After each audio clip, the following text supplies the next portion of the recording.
Hello, my name is Chandi Bass, and this is my video presentation for my Childhood and Society course, Summer 2014 Portfolio and Reflection assignment. In this video, I will do a summary and reflection for 4 articles that I selected for this course. All 4 articles deal with childhood and society. The first article is Help, My Son is a Tech Junkie. The second article is A Job Seeker's Desperate Choice. The third article is 2 girls arrested on bullying charges after suicide. And the fourth one is Evictions, a hidden scourge for black women. The first article is Help, My Son is a Tech Junkie. And a brief summary of this one is that it talks about a national day of unplugging. It encourages citizens to unplug their electronic devices and just get back to the basics. Not using your cell phones, not using your tablets, your netbooks, your laptops, your TVs, your Xboxes, all of those wonderful things that we love to plug into every day. They just challenge people to take one day, sundown, all the way to the next day at sundown, and just be unplugged and be surprised at the things you'll be able to come up with. The reason I selected this article was because the title itself reminded me of my own son. I have an 8-year-old son and a 9-year-old daughter. They both are addicted to electronics, but the title, because it said my son is a tech junkie, made me think of my own son, because many mornings he gets right on up, not even washing his face, not brushing his teeth, but going straight over to his game and starting to play it like he's a zombie. He walks straight over. So I kind of pictured my own son when I read the title. The message, that I believe that the article is trying to give us in society is to remind us that there is so much more to life than all of these electronics. While it's wonderful to live in an electronically advanced society, all the conveniences that our electronics give us, we should not forget the basics that are what actually got us here. Writing a simple note to someone is something that someone can remember and have and hold in the future. Things that people didn't, if you spend all that time using electronics, you can actually think of other things to invent. So hey, by unplugging, you can think of something else to plug in. I guess that's kind of ironic. And then finally, how this article affects me as an educator is, of course, I need to be aware that the students in my class most likely will be technological junkies as well. So I need to be aware of that but also applying some electronics in my class. Of course, we do have an electronically advanced school where I teach. We have smart boards and tablets and netbooks and everything for our students. So I need to make sure that I'm aware that they're used to using those things. So that may entice them to want to pay attention more. But also I need to be aware as a teacher that because people use these things, sometimes their attention spans are a little bit shorter. So I need to be aware of that in the classroom as well.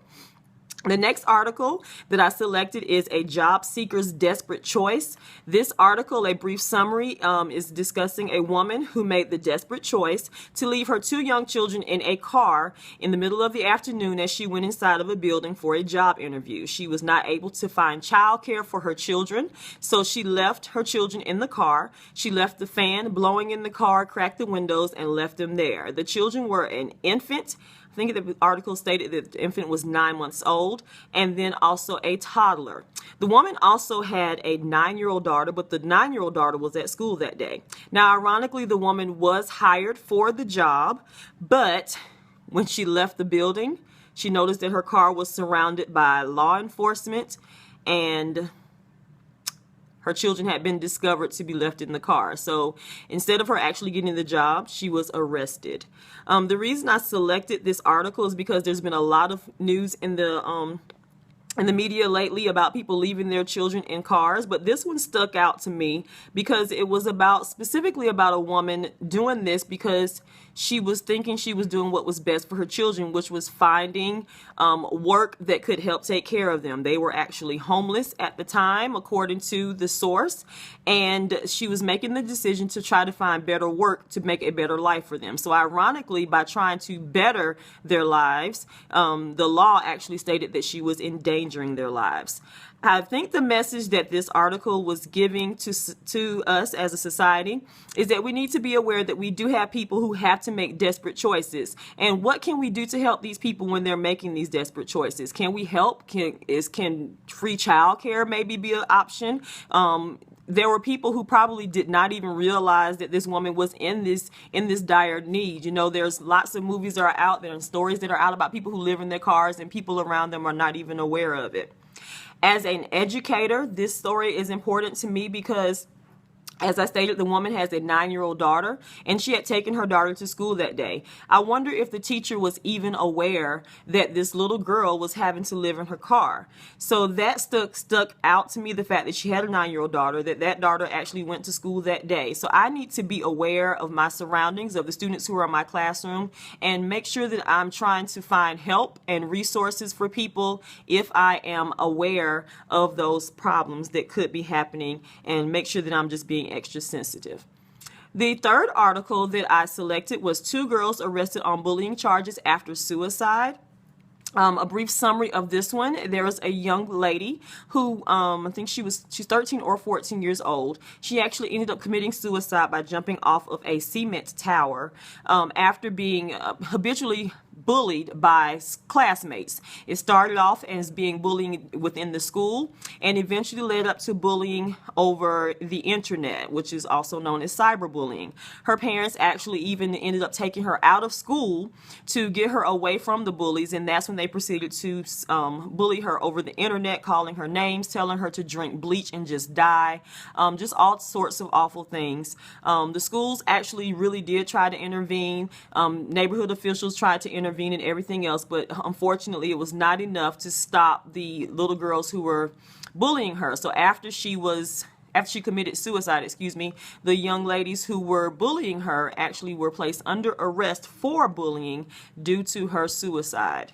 The reason I selected this article is, one, because I actually have a nephew who committed suicide last year himself due to something very similar, so it is something that connects to me very close to home. Also, the young lady who committed suicide in this story, her, I believe it's her aunt, who works with me. I know she's a family member. She actually works at the school that I work with, and she had told me about her niece last year when this event actually took place. And then I also have a tender place in my heart for students who are bullied, and I know that this is something that's very common right now in society. The message that I think this article is trying to give us as a society is that we need to be careful and we need to not have any tolerance for bullying at all. I know that the school in this article really did attempt to help, but unfortunately the parents in this article did not try to help. So we all need to join together and put an end to bullying. How this affects me as an educator is I need to be aware of bullying that's going on around me because it is very serious. I need to take reports of bullying seriously and report things to the proper agencies and discuss things with the bullies and the people who say they are being bullied, so we can try to get down to the root of the problem. The final article that I will be discussing is Evictions, a Hidden Scourge for Black Women. It discusses how women, namely black women, are put out at a higher rate or evicted from their homes at a higher rate than black males. A brief summary would be just that the statistics show that women are more apt to be evicted from their homes than their male counterparts. The reason I selected this article is because I thought it was quite interesting to see that women would be evicted more, because my first thinking would have been that women would have been evicted on a lower level than men would. The message that I believe this article is trying to give us, once again, is that we need to find out about these differences, whether they be female-male issues or whether they be racial issues, but we need to be aware of this. We need to be aware that people are in our society who need this assistance with being able to not be removed from their homes. How this article affects me as an educator is I need to be aware, especially if I have students in my class who are the child of a single mother, namely a single black mother, to be aware if they're having problems in the home, be able to collect resources and options for them to be able to find home care, home to live in, or home assistance is what the term I was going for, and those types of things. So once again, I need to just be aware as a teacher of more than just doing my lesson plans, but helping to be able to help reach out and take care and be of assistance to students who are in my care all those hours of the day. Thank you for paying attention to my 4 article summaries. Once again, my name is Chandi Bass, and I'm signing off. Thank you.